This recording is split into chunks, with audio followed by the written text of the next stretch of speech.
Scene 18. Hos Helsingør Filmby fortæller Jens Boe om en ny spillefilm. Det filmiske udtryk skal En spillefilm, som laves i tæt samarbejde med det private erhvervsliv. Men kommunens erhvervspolitik gør livet svært for Jens Boe. Helsingør har en nærmest lidt erhvervsfjendtlig politik.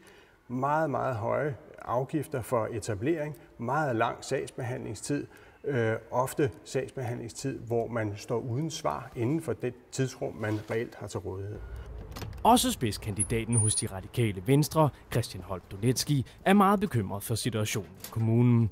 En ny undersøgelse giver nemlig Helsingør Kommune dumpe karakterer i erhvervsvenlighed for 3. år i streg. Når man gang efter gang slutter sig lavt i undersøgelserne, så bliver man simpelthen nødt til at tage det alvorligt. Og det kan godt være, at man har taget nogle nye tiltag, men man er altså nødt til at tage yderligere tiltag for det her, fordi det er dræbende for udviklingen af Helsingørs erhvervsliv, hvis man får et dårligt rygte generelt. Det er Dansk Industri, som står bag den nye undersøgelse Erhvervsklima 13. Her fremgår det, at Helsingør får elendige vurderinger i stort set alle kategorier. Derfor bør kommunen rette op.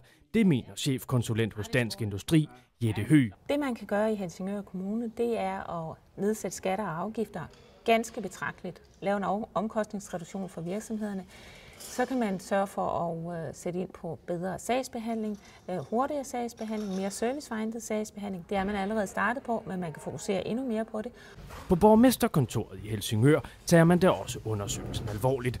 Borgmester Johannes Hæk Nielsen påpeger, at man vil forsøge at forbedre forholdene for de erhvervsdrivende i kommunen. Vi er selvfølgelig rigtig kede af, at vi igen ligger helt nede på sådan et lavt tal.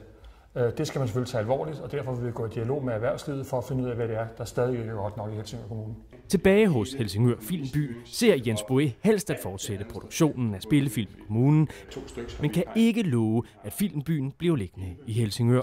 Men det er klart, hvis Helsingør ikke er interesseret, hvis Helsingør ikke viser den oprigtige deltagelse i det at bevare en virksomhed i Helsingør, så får jeg svært ved at forsvare over for øvrige investorer at blive i Helsingør.